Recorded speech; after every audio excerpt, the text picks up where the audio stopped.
Compare yourself to who you were yesterday, not to who someone else is today.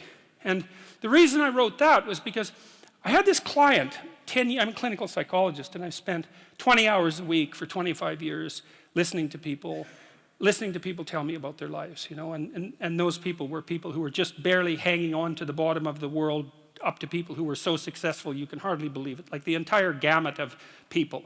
And that's been absolutely fascinating. It's like being a clinical psychologist, if you really listen, is like being immersed in a Dostoevsky novel all the time, you know, because it's amazing what people will tell you if you listen to them. People are so interesting if you actually listen to them because they're so peculiar. Like they're like penguins or rhinoceroses or ostriches. They're unlikely creatures. And anyways, with regards to comparing yourself to who you were yesterday and not to who someone else is today, this old client of mine, he was about 85 when he came to see me, and he was a financier and a kind of a mathematical genius. He made these little pendants out of a mathematical symbol for the most beautiful mathematical equation that was ever written. He made them out of gold, and he would hand those out. And he had studied psychology as a young man, and he introduced me to this concept that I didn't know about called the Pareto Distribution, which, see, I'd been taught as a psychologist that most human characteristics were normally distributed, right? So most people were average and some people were extreme. That's a Pareto or a normal distribution. Intelligence is like that, and height, there's more people of average height than very tall or very short, and weight is like that, and lots of things are normally distributed, and psychologists tend to assume that everything is, but it isn't. Creative products are distributed in a Pareto distribution, and that's a whole different thing, and it's really important to know this. It's another fundamental fact, the knowledge of which can sort of transform the way you conceptualize, let's say, the political landscape. So here's an example of the Pareto distribution. You know, there's a rule of thumb that if you run a company that 20% of your employees do 80% of the work, or that 20% of your customers are responsible for 80% of your sales, or that 20% of them are responsible for 80% of the customer service calls. Same thing, but that's not exactly the rule. The rule is worse than that. The rule is, in a given domain, the square root of the number of people operating in that domain do half the productive work. So you think, well, you have 10 employees, 3 of them do half the work. It's like, yeah, okay. What if you have 100 employees? Then 10 of them do half the work. What if you have 1,000 employees? Well, then it's 30. And if it's 10,000 employees, then it's 100. And this actually turns out to be a rather ironclad rule. It applies across very, very many situations. It applies, for example, to the mass of stars and the size of cities. So you can see how universal it is as a law. And it's something like those that have more get more, and those that have less get less. That's the Matthew principle, right? To those who have everything, more will be given. From those who have nothing, everything will be taken away. And the economists sometimes call that the Matthew principle. And so what that lays out is a world that's rife with inequality. So, you know, you hear this idea that I think it's the 85 richest people in the world have more money than the bottom 2 billion. That's a Pareto distribution phenomena. And you might say, to hell with capitalism for producing that. It's like, sorry, you got your diagnosis wrong. It's a natural law. It's no matter what society you study, you get a Pareto distribution of wealth. You get a Pareto distribution of number of records recorded. You get a Pareto distribution of number of songs written or goals scored. Like any creative product has that characteristic. And it's partly because as you start to become successful, let's say, people offer you more and more opportunities. And as you start to fail, people move away from you and you plummet. And so, okay, so that's rough. So what it means is that there is always a landscape of inequality. And I'm not saying that we shouldn't do anything about it, although I am saying that we don't know what to do about it. That's the thing, you know, because you can modify the Pareto distribution of wealth, let's say, but we don't know how to do it without maybe disrupting the system so completely that it collapses, which is what happened in the Soviet Union, for example, and in Maoist China. They were trying, at least in principle, to adjust inequality. But the cure was far worse than the disease. And the truth of the matter is we actually don't know technically how much inequality there has to be to generate wealth. We can guess, and you could say, well, there should be less, and you might say, well, there should be more. If you're left-wing, you'd say less, and if you're right-wing, you'd say, well, we'll just let the inequality flourish. But we do know that it's inevitable, and we also know that we don't know how to regulate it. So there is inequality. What that means is there's always going to be people around that are better at something than you are. And that's a problem, because you can get jealous and you can get bitter and you can get resentful, and worse, you can get hopeless, because you look like I have this friend of mine. He told me something so funny. He was decrying his lack of success in the world, and he compared himself to his roommate.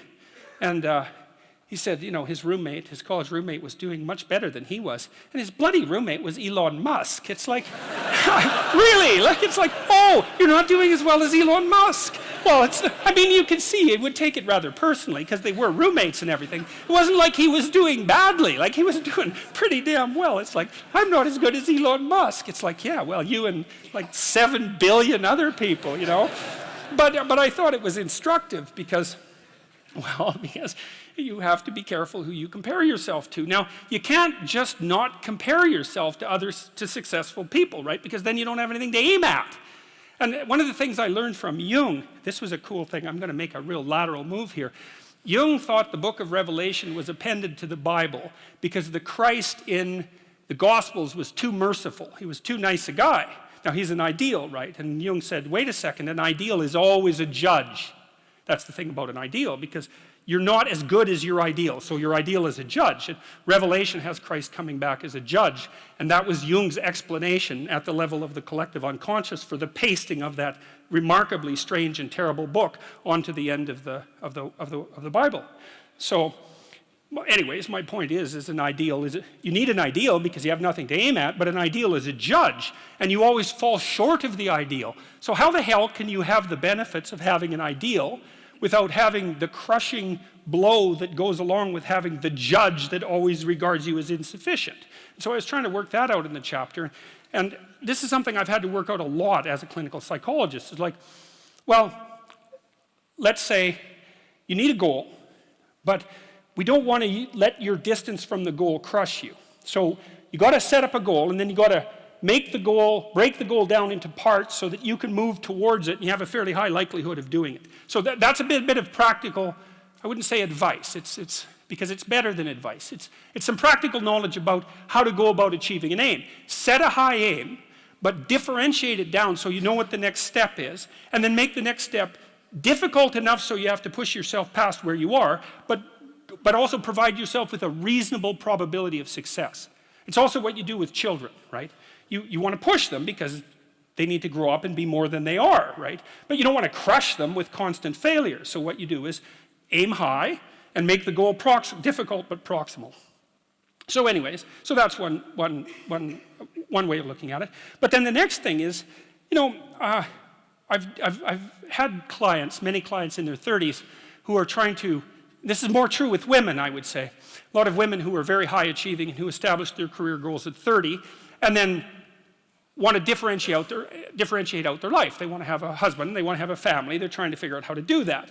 And one of the things I've noticed that around 30, you really have to stop comparing yourself in some ways to other people.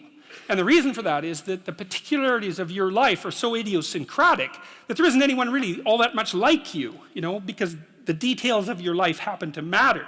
And so maybe you compare yourself to some rock star or something like that, and the person's rich and famous and glamorous and all that, but they're alcoholic and they use too much cocaine and they've had 3 divorces, and it's like, how the hell do you make sense out of that? Is that someone that you should judge yourself harshly against or not? The answer is you don't know, because you don't know all the details of their lives. And who do you know that you can compare yourself to? That's easy. You. Yesterday. So here's a good goal. It's something like, well, aim high. And I really mean that. It's like, and we'll talk about that a little bit too. Aim high, but use as your control yourself. It's like, so your goal is to make today some tiny increment better than yesterday. And you can use better, you can define better yourself. This doesn't have to be some imposition of external morality. You know where you're weak and insufficient, where you could improve. You think, okay, well, this is what I'm like yesterday. If I did this little thing, things would be just an increment better. And, well, that's a great thing because you get the ball rolling, and incremental improvement is unstoppable. You can actually implement it, and it starts to generate Pareto distribution-like consequences. It starts to compound. And I've seen that happen in people's lives over and over. Well, people write me all the time and tell me that they're doing that, but I've seen that happen in people's lives continually. They make a goal that, the goal should be, how could I conceive of my life so that if I had that life, it would clearly be worth living, so I wouldn't have to be bitter, resentful, deceitful, arrogant, and vengeful. Like, that's sort of the bottom line, right? Because that's what endless failure does to you. It's not good. And that's what life without purpose and a goal does to you as well, because life is very hard. So you think, okay, well, I need to adopt a mode of being that would justify my suffering. And you can ask yourself that question. What would make this worthwhile? I quote Nietzsche, I think in that chapter, he said, "He who has a why can bear almost any how." That's a lovely line, man. I mean, it's a lovely line. And it's really worth thinking about. So you think, well, how do I manage all this misery and suffering and futility? It's like, well, I need to figure out what I would have to do in order to make that clearly worthwhile. And so then you have your goal, and then you think, well, I need to move towards that incrementally because I'm kind of useless and can only do so much, and maybe not even that. But all I have to do is be a little bit better than my miserable self yesterday. And that'll propel you forward very rapidly. And you can succeed at it, which is also really lovely, because why not set yourself up for success, because otherwise you'll droop around like a number 10 lobster, and that's just not good. You get all pinchy when that happens, and it's not a good thing.